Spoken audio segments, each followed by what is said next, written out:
Welcome to the Spain and Inca Civilization DLC pack for Sid Meier's Civilization 5. In this walkthrough we'll show you two of the new civilizations in this expansion and give you a sneak peek at a new scenario, Conquest of the New World.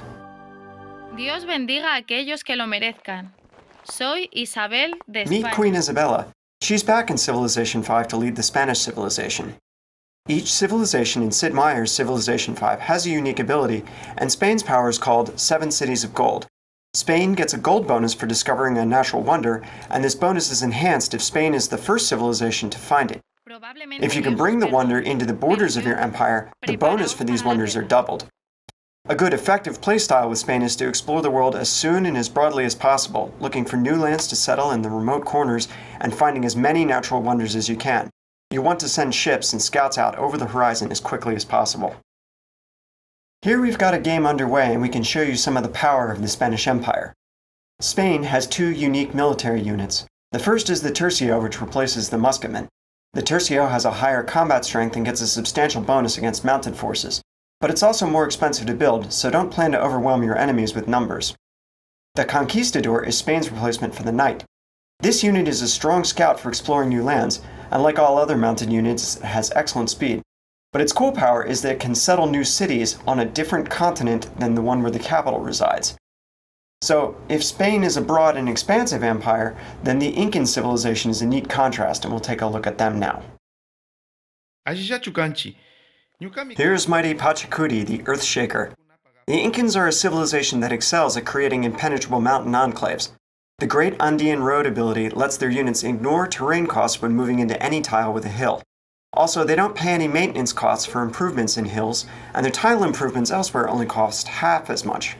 Terrain that would stop other units or slow a city's growth to a crawl is nothing to the Inca. This is the kind of map where the Inca excel, one with lots of hills and mountains where a player can tuck up and use his unique units and unique tile improvement to his best ability. The Incan unique unit is the Slinger, and this replaces the ancient era Archer. A strong early game ranged unit with fast movement on hills can be quite a headache for anyone who tries to take your cities without your permission, but you have to be careful. The Slinger is even more fragile in melee than a normal Archer. If enemies do close with it, it does have a promotion that gives it a chance to escape before the melee attack can occur, so you can run away and fight another day. The Incans also get a unique tile improvement, the Terrace Farm. A terrace farm yields a food just like a regular farm, but it also gets extra food from each nearby mountain tile.